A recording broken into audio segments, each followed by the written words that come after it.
conservative, constitutional.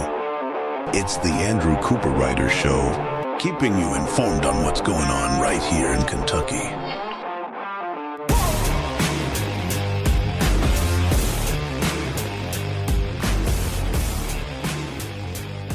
Today on the Andrew Cooperrider Show, the Letcher County Board of Education coming under fire for a big expensive purchase that they're making.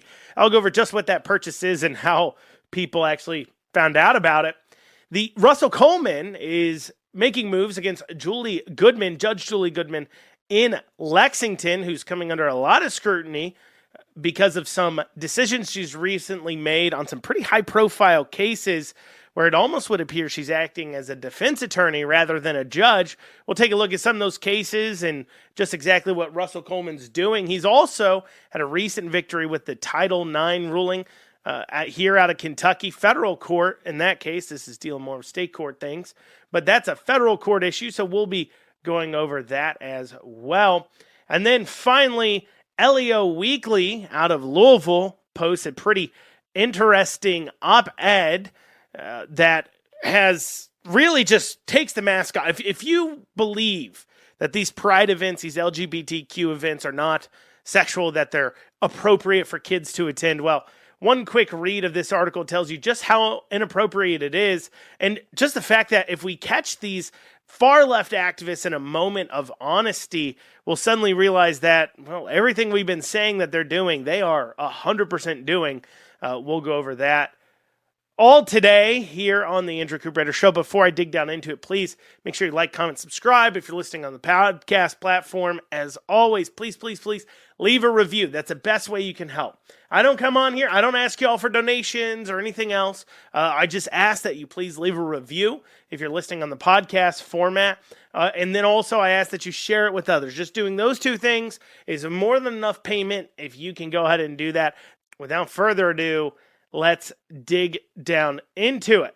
So recently on social media, there's been a post going around, maybe you've seen it, from Tim Short Chevrolet of Hazard, and has a picture of a gorgeous white Chevy Suburban. It says, "Thank you to Letcher County Board of Education for doing business with us on this brand new 2024 Chevy Suburban LS Duramax Diesel. There were only a handful of these in the entire United States, and we were able to find and deliver it to them within a couple of days." That's right. For some reason, the Letcher County Board of Education needed a diesel Chevy Suburban. For some reason, they needed this very expensive SUV. I mean, they are pretty rare to get a hold of. Generally, they sticker for around $90,000, $100,000 or so. But of course, where something is harder to get a hold of in the vehicle world, a lot of times you sometimes have to offer over sticker. And so if there's only a few around in the area, well, then they probably had to pay a little bit of a premium too to get it to them. And of course, we don't have the actual price that they paid yet, because the way we found out about this was because Tim Short of Hazard did such a nice job of making a marketing post, letting us all know what our tax dollars went to this just massive, expensive SUV. Not to mention it's the LS trim model. And just let you know, the LS is not the base model here. This is one with additional features, extra amenities. Often they have nicer interior or exterior upgrades with premium technology. They have a more luxurious feel overall, they say. And so when challenged on why does the Letcher County Board of Education need a over $100,000, most likely, but like $100,000 SUV, what are they using that for? Now, of course, we know what it's most likely for. It's most likely to be a perk to some high-up admin to drive around and, of course, make them feel special, probably superintendent or somebody else. But the school came back, and apparently what I've heard is that they're claiming that they needed this $100,000 SUV because, well, they have to transport students around in it. That's what it's for. Yeah, that's right. We needed a Chevy Suburban to transport around students. Because, you know, that's the best vehicle we could possibly purchase for this. Now, let's never mind the fact that a Chevy Suburban can carry let's say on the high side, 7 passengers. I believe it's got a third row seat, so you can seat 3, and one more. That's 7 plus driver, 8. Now, if only there were cheaper vehicles out there that could carry 7 people that didn't have to be suburban SUVs, like, I don't know, like some kind of small van that's meant to carry around a lot of people. Maybe they could call it like a smaller van, like a minivan, maybe. Do they make those? Do they make minivans? Well, maybe that would make more sense. Or better yet, maybe they could just buy actual vehicles that can carry around more people than just 7 or 8 for literally less price, okay? I'm literally staring at, right now, the Arizona bus contract pricing for 2022. And they have pre-negotiated bus prices with all the busing companies for their 2022 state, the public school systems. And they have, for a 29 passenger minibus, so that's like a short bus, $60,000 for a 29 passenger bus, brand new. And maybe you say, well, Andrew, that requires a CDL. Okay. I get it. Requires a CDL. So you can get a 14 passenger bus, which doesn't require CDLs. And I'm seeing those online brand new all day long for $50,000, $55,000. And that's just what I can publicly see. That doesn't include negotiated price points that you could see them doing with a school coming into play here. So obviously, this isn't for transporting around students. There are better and cheaper choices to do that. This is because somebody wanted a Chevy Suburban diesel. They wanted it for whatever reason they wanted it for, but they wanted it. And so the school board went out and bought it for them. The schools went out, they bought it for them to drive around it. And this just goes into, of course, school choice. I mean, when people are out here yelling about how our public schools need more money, and our public schools, they're not going to survive. Literally, our public schools, if we don't just dump in hundreds of millions and more dollars and give teachers 100, 200, 300% raises, well, then our kids will never learn to do math or reading. And when you demand accountability, when you ask, why is it that our kids can't read? Why is it that our kids can't do math? I say, well, it's because you're not giving us enough money, of course. That's why. You just need to give us more money. So we see last week we talked about how they were spending $74 million on sport complexes, concession stands, bleachers, fields, as such at every single school in Louisville to get new sporting complexes. We see $100,000 SUVs being purchased in, Eastern Kentucky school board systems. I'm sure that money could go a lot towards rebuilding the classrooms, of course, after floods and everything else. If you remember, the representatives for that area talked about how Eastern Kentucky is having a lot of issues with rebuilding after the floods. We're waiting on FEMA in the schools. As such, is a big speech he gave talking about that. But here you go. They can, buy $100,000 SUVs, nothing to worry about there.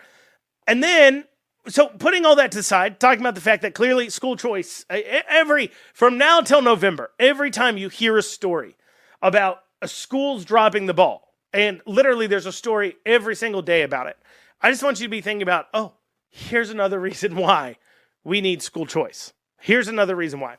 But I also want to reflect on Tim Short, Chevy and Hazard. What were you thinking? What were they thinking at all? I get it, right? You normally when you sell a vehicle, it's a marketing opportunity. You post it to say, look, people are buying vehicles from us. If they trust us to buy vehicle from, you can trust us to buy vehicles from as well. But it says something that there's a sect of the population who is so out of it, so not paying attention. Because you got to think, Tim Short would be doing this in order to market, right? But how many people are going to go to Tim Short now to go buy a vehicle because they saw this post? Like zero.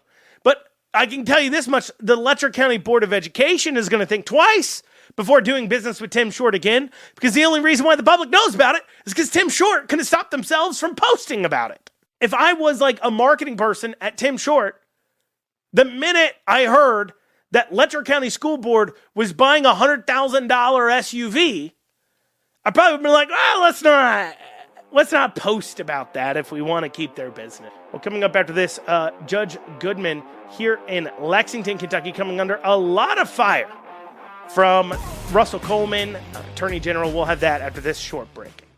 And you're back on the Andrew Cooperrider Show. So, Attorney General Russell Coleman, he's been making a lot of headlines here. And I got to tell you, what Russell Coleman does well, he does well. If you know any information as I say this, and if it strikes you and you're like, I greatly disagree with what you're saying about Russell Coleman, please email me, info@theandrewshow.com. Once again, that's info@theandrewshow.com, and draw my attention to it. What he does well is making sure he's kind of at the forefront of leading on some of these more political cases. And we've seen this here recently with the Title IX ruling we'll go over in a bit. But also what Russell Coleman seems to be doing well is, and I think it's because he's a former prosecutor and law enforcement agent, so he's really taking a strong law and order line when it comes to with some of our courts getting out of line and not falling. And by out of line, I mean, activist judges really going well outside of their purviews. And recently, we've seen Russell Coleman put out a press release saying he's going to the appeals court on a decision made by Judge Julie Muth Goodman, Judge Goodman. Let me explain this particular case, what's happening here. And I talked about this case on the show because the reason why this was thrown out is absolutely ridiculous. So this guy by the name of Cornell Denmark Thomas II, the case here began involving him in July 2020. There was an early morning fatal crash. And according to what the court documents are saying, an SUV that reportedly, allegedly, Cornell Thomas was driving. Remember, we had to say allegedly anytime that there hasn't been a full conviction, of course, in the court of law.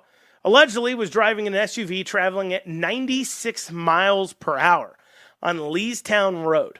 And he ran a red light and he hit a car turning from Boyle Springs to outbound Leestown. So he was going inbound on Leestown Road. He's driving at 96 miles per hour and he struck this car. And that left Tammy Botkin, who died from the accident. Her car actually caught on fire, and she died at the accident. Rather than stopping and rendering aid, though, after the accident, Cornell Denmark Thomas II decided to go ahead and run from the accident, and he attempted to flee from police on foot as well. And once he was caught, he was reportedly jabbering on about how he's like God and has superpowers and just like a lot of nonsense like that. That's what the court documents are saying. And so he was charged with murder because, in the charging documents, they say he was on illegal substances, and that is part of what caused the crash, which led to the death. So he did a hit and run, failed to render aid. A woman died from it because he was reportedly driving at 96 miles per hour while high on drugs, and so the prosecutor charged him with murder.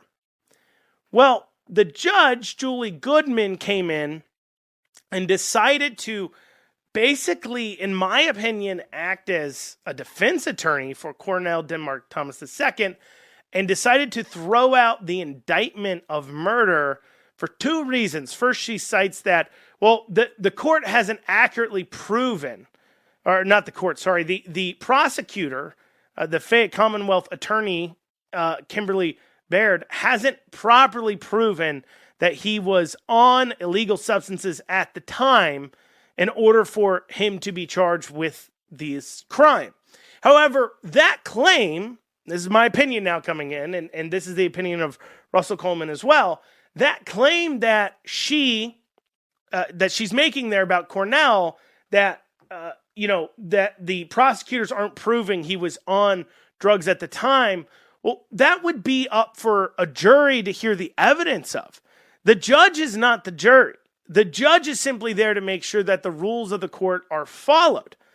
They're not there to dictate whether or not that, because the entire argument, that's the defense, right? Cornell's defense would be, no, I wasn't on drugs at the time, so these charges I shouldn't be charged with because I wasn't on drugs. It was just an unfortunate accident. I was driving recklessly. I hit somebody, assuming he was driving the car and hit her, like I said, this allegedly. But he would say, this was just an accident, and it's an awful accident, horrible accident, but I don't deserve to be sent to jail for this amount of time because I wasn't high at the time. And then it would be up, of course, to the prosecutors to prove beyond a reasonable doubt to the jury that he was, in fact, on illegal substances and was high, or at least under the influence of something he shouldn't have been at the time of the accident in order to prove the case. That is the entire argument for the jury to hear. It is not up for the judge to decide that. That is my opinion now. Now, what tells you she was just kind of, I think, grasping for a better reason to throw it out is because also in Judge Goodman's court, issuing the order to dismiss these charges, according to the court documents there, she also said that the Fayette Commonwealth's attorney office was acting racist towards Cornell because he was black. So she threw out murder charges because she says that the Fayette County Commonwealth attorney, Kimberly Baird, was racist towards black people, and so therefore she's throwing out the charge. Now, what's interesting about the claim of racism, in order to do this, she doesn't cite any statistics per se. What she cites is a different case involving a person who was drunk driving, involved in an accident, and somebody died in that accident. And who knows the circumstances of that case? That person was still charged, but was charged with manslaughter instead of murder. And I don't know the circumstances of that case. I don't know if he wasn't traveling at such a high rate of speed. I don't know if it was the fact that he didn't run from the accident and that the person, if he had stopped, he stopped to render aid, or at least stopped and called 911 and did that due diligence duty that he was supposed to do. And he couldn't have helped that because, part of the circumstances here could be for Cornell that he did this hit and run 96 miles per hour, grossly over the speed limit, hit this woman, and then ran away. But while he was running away, if instead he had stopped and helped the woman, could she still be alive today? Is that the situation going on with the case? I don't know, but that could be the reason why. But it probably has nothing to do with Cornell's skin color. And you know why it probably has nothing to do with Cornell's skin color? Because Fayette Commonwealth attorney Kimberly Baird is black. It's a black woman. She's a black woman. And Judge Goodman is a white woman. So you literally have a white judge. I'm not kidding you. You have a white judge saying that a black prosecutor is racist towards black perpetrators because they're black. Pretty ridiculous, I think, to just sit there and say, well, it's you're clearly racist. I know. I'm a white woman. Yes, you're a black woman. I get that. But you're racist towards black people, clearly. You hate your own kind. How racist is Julie Goodman that she believes that this woman is a race traitor, apparently? That the Commonwealth attorney is a race traitor. Well, because of this, they've asked the Commonwealth Attorney's Office now several times, has asked the judge to recuse herself from other cases, saying that she just hates the Fayette County Commonwealth attorney. And then also as well, Attorney General Russell Coleman, he has taken it to the appeals court, this ruling of throwing out the indictment, asking the appeals court to overrule Judge Goodman on this side of things, saying that, she is overreaching. This is for a jury to decide.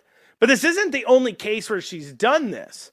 This spotlight from the AG's office highlights an already contentious battle between prosecutors and Goodman's court, which has seen 3 motions to recuse and 2 appeals filed to overturn her decisions within the span of 6 months.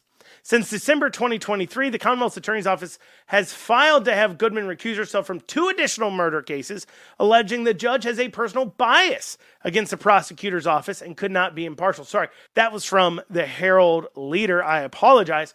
But this isn't her first case where she's gone in here and done this, right? Here's another few cases. And this one's from now Fox 56. I apologize. It says, as Fox 56 previously reported, a Lexington man convicted of killing his son 6 years ago on Father's Day will get a new trial after Judge Goodman cited that there were mistakes made during his February trial. After the ruling, Goodman threatened to arrest the assistant Commonwealth attorney who urged the Austin's family members deserve a chance to address the court. But as Austin's family continued speaking out, the judge ordered the courtroom to be cleared. Then we've got another situation in a case against Gregory Simpson, who was sentenced to a total of 42 years in prison after being convicted of multiple Class D felonies in 10 separate cases. Court documents allege on more than one occasion while on parole, Simpson was convicted of new felonies. Simpson argued that he was unlawfully being held on the grounds that the maximum sentence for a Class D felony is 20 years per court documents and requested immediate release from custody. In January, Goodman granted this order, which was then appealed by the Attorney General. And according to the Attorney General's office, the Court of Appeals returned a unanimous ruling to overturn Judge Goodman's decision on the basis that separate offenses cannot exceed the 20-year cap, but must still run consecutively. So there you go. So Judge Goodman was trying to say that, well, yeah, these are different instances and different crimes that you committed out on parole and as such. But, because the max was 20 years for one of your crimes, you can only be in for 20 years, even though you committed a lot of crimes, which at that point, under that logic, you might as well commit all the, once you've committed one crime that's a 20-year sentence, commit all the other crimes you can until you get caught that's under 20 years. You're going to get the same punishment no matter how much damage you cause if it's Judge Goodman getting to weigh in on it.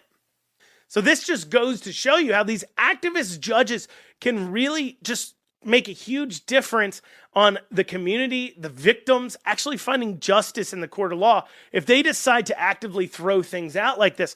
And when people talk about why is our legal system so broken, why is our court system so broken, you can point to Judge Goodman and point out a lot of her rulings just to say how crazy and how much these people show a lot of difference to just the absolute scum of the earth who don't, they deserve fair trials. We all do. They deserve to be treated fairly in the court of law.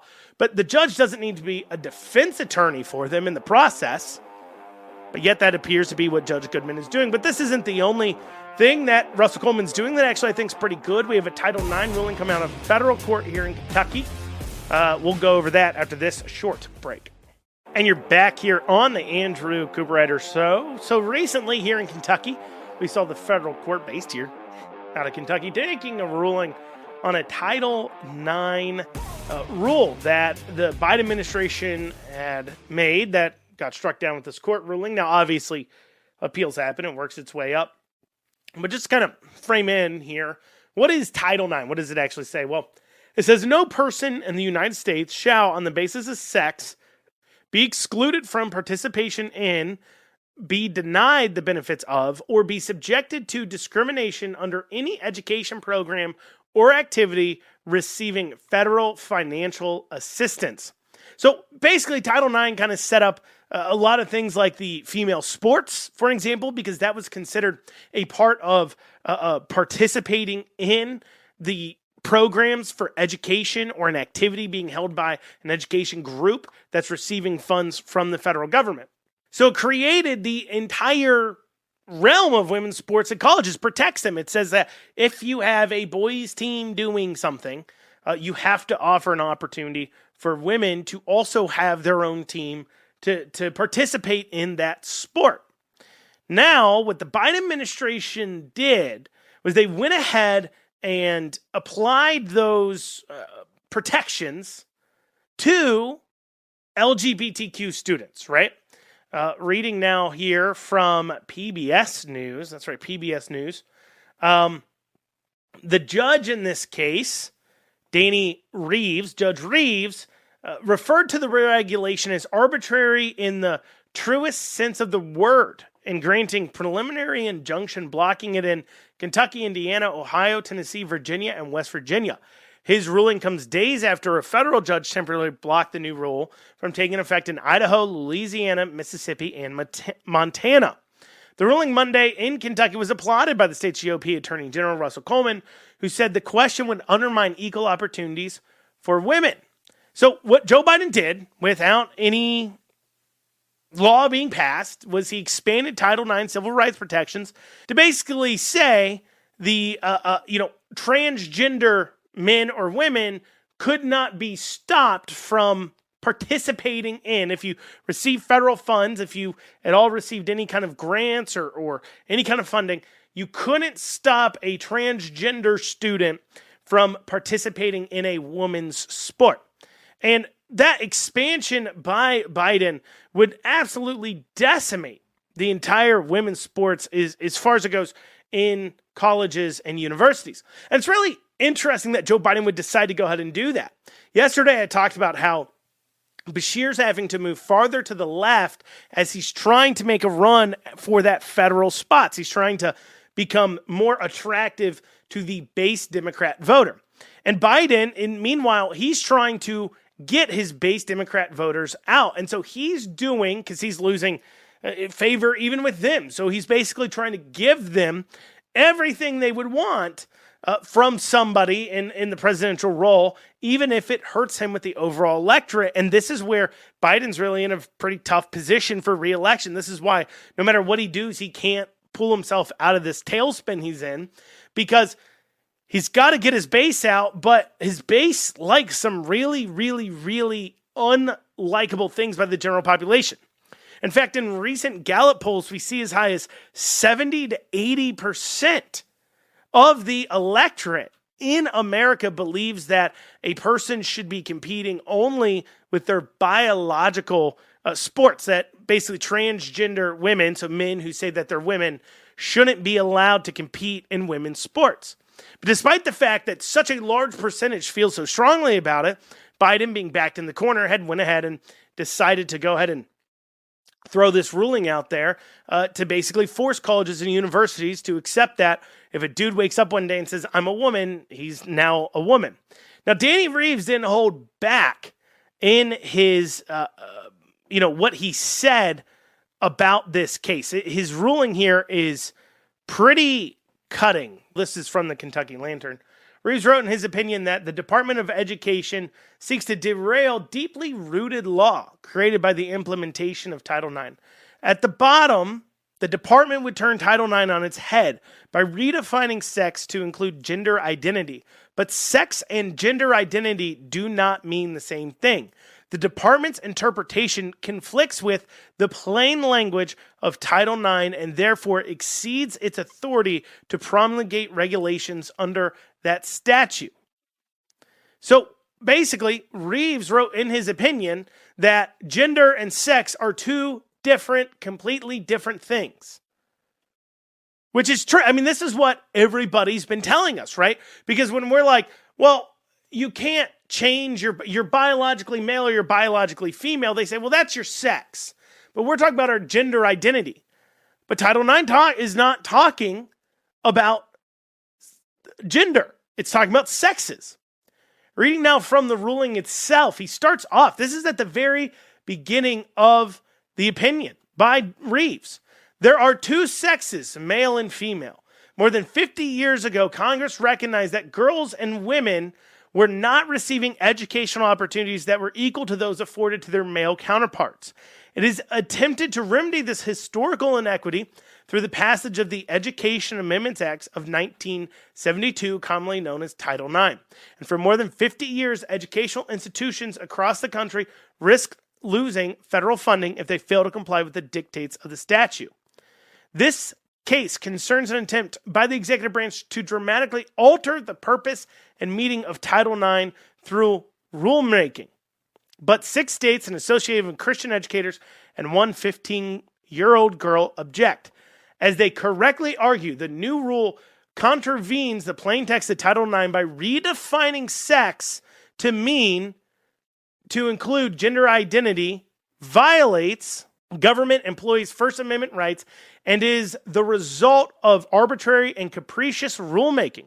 If the new rule is allowed to take effect on August 1st, 2024, all plaintiffs will suffer immediate and irreparable harm because the plaintiffs are likely to prevail on the merits of their claims and public interest and equities highly favor their position. The new rule will be enjoined and its application stayed.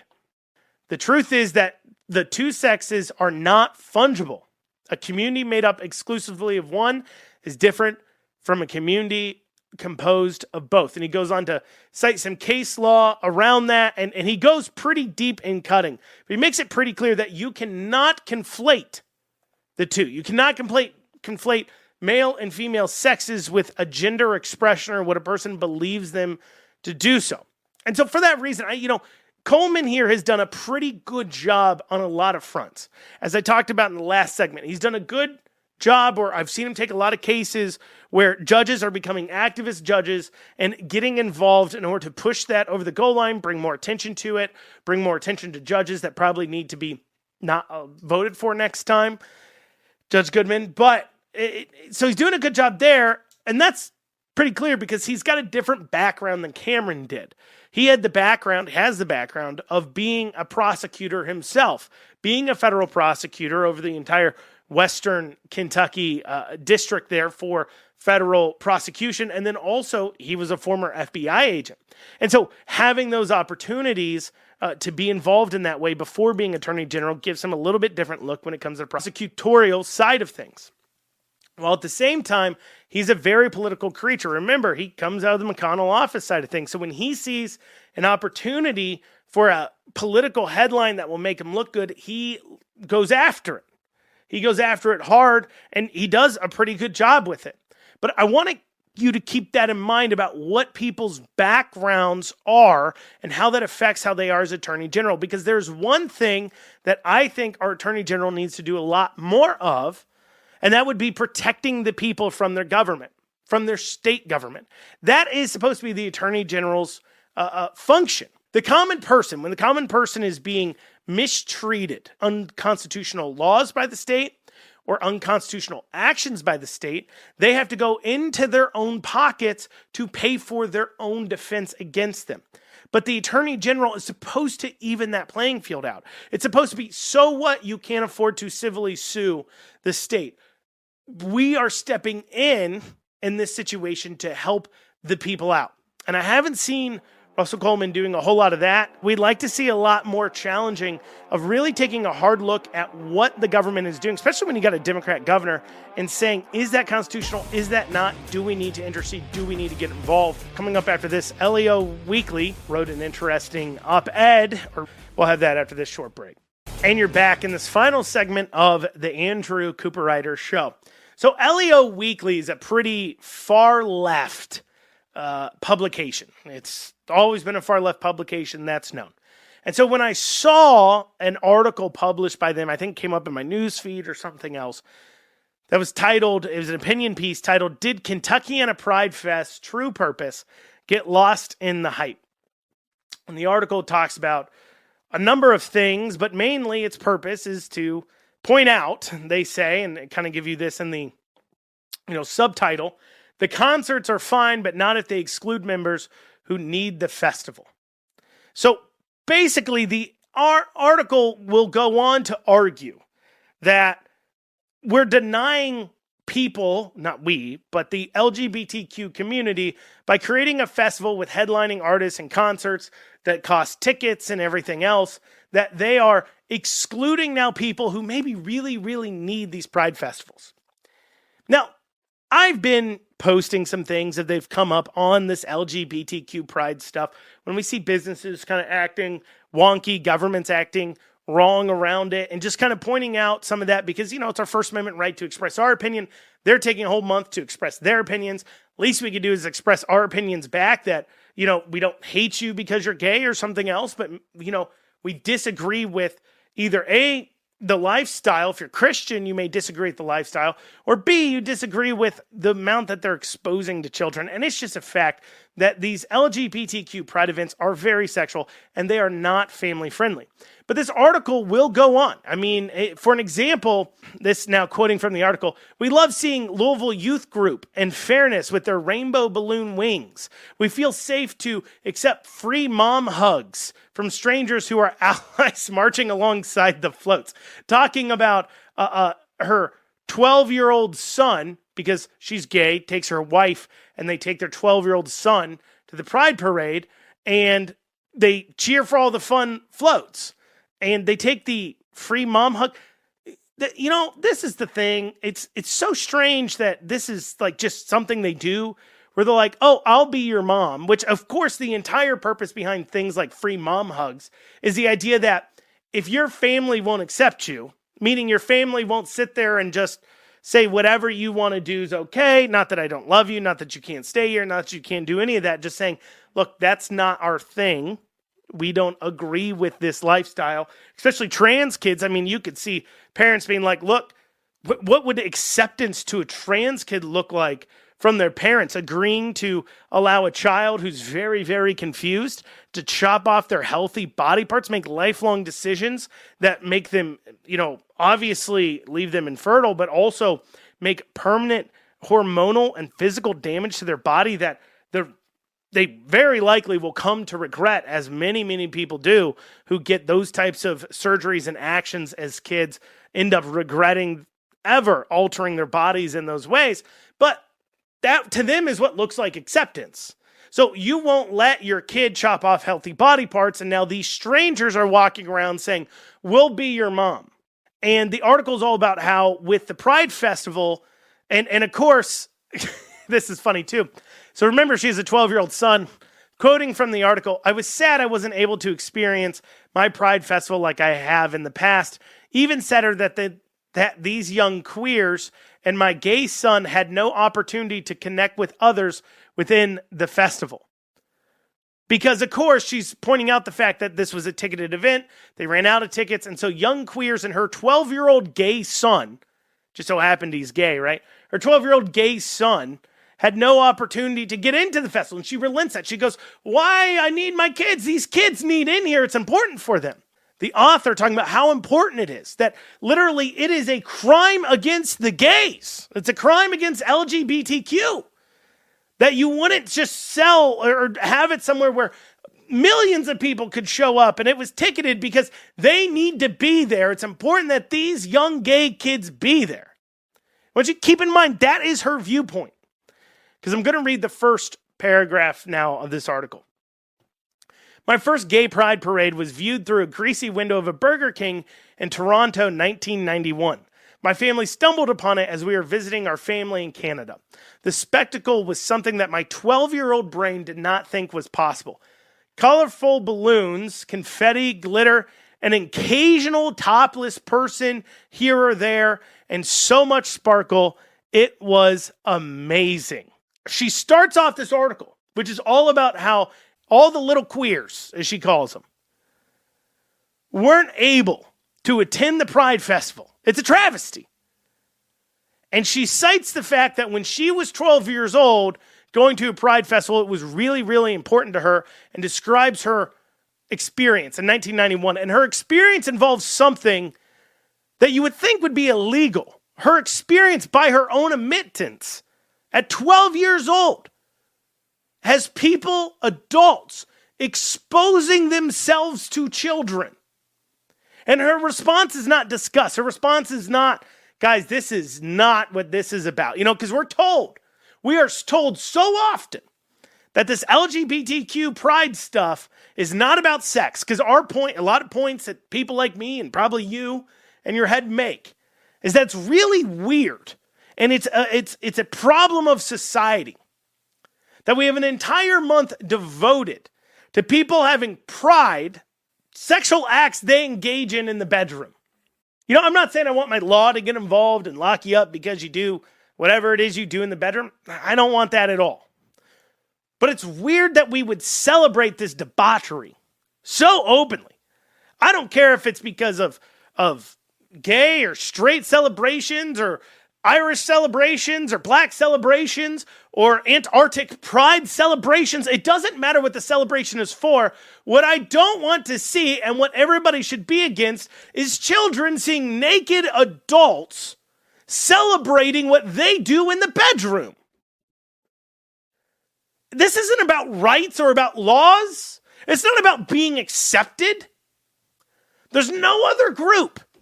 When during the civil rights, or even now, because of course a lot of minority communities believe they live in a very racist, no good society that hates them for their skin color. When's the last time they held an event or parade where they during the civil rights, they walked around naked saying, look at my skin, accept this? They didn't do that.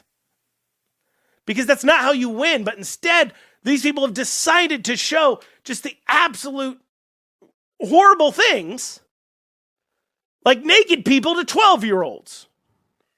She goes on to say, There were men holding hands with men, women kissing women, drag queens in beautiful sequin gowns with tiaras and sashes, leather-vested women with tattoos, signs that said hate and prejudice and bigotry are not family values. I knew it was possible, but never saw it with my own eyes. You know what isn't a family value? Naked people walking around. But nowhere does anybody condemn it. That's the other thing. If you sit there and say, I have no problem with the LGBTQ flag, I have no problem with LGBTQ people, I've got no issues with them at all, I don't want my government to do anything. Let's say you're somebody who's for gay marriage, you're for gay whatever, you're for polyamorous relationships, you don't care, you're even for using people's pronouns. Let's say you're for all of that. You should still be against naked people in front of kids. And it's dragging down to, if your goal is to fight for rights of these people that you view as sexual minorities, if your goal is to fight for that, maybe you shouldn't be presenting it in the ways that even a simple normal person with normal thought processes, with a normal moral compass would look at and say, I don't like you exposing yourself to 12-year-olds. I'm not supporting anything that involves that the people who support it expose themselves to 12-year-olds and nobody condemns them for it. And if you bring that up, a lot of the LGBTQ people will point out that, well, there's been all these things in Christian churches, priests and Catholic churches going after kids and everything else. And there has been. There's awful, horrible people in all walks of life can be bad people. But there's a difference. Because when we see a pastor or when we see a Catholic priest or when we see somebody doing something inappropriate with children, we call it out and condemn it. But when these LGBTQ activists see naked people in front of kids, see people in bondage gear in front of kids, see kids shoving dollar bills into some drag performer's clothes like they're at a strip club, instead of condemning it, they celebrate it. There's a big difference. And I'm fired up, and I'm fired up because I'm tired of the society saying and trying to get us to think that it's okay for kids to be victimized in this way, and it's clearly not. It's clearly not. Well, y'all, that's what I got time for today on the Andrew Cooperrider Show. Thank you all so much for joining me. We'll be back here tomorrow. Have a great rest of your day.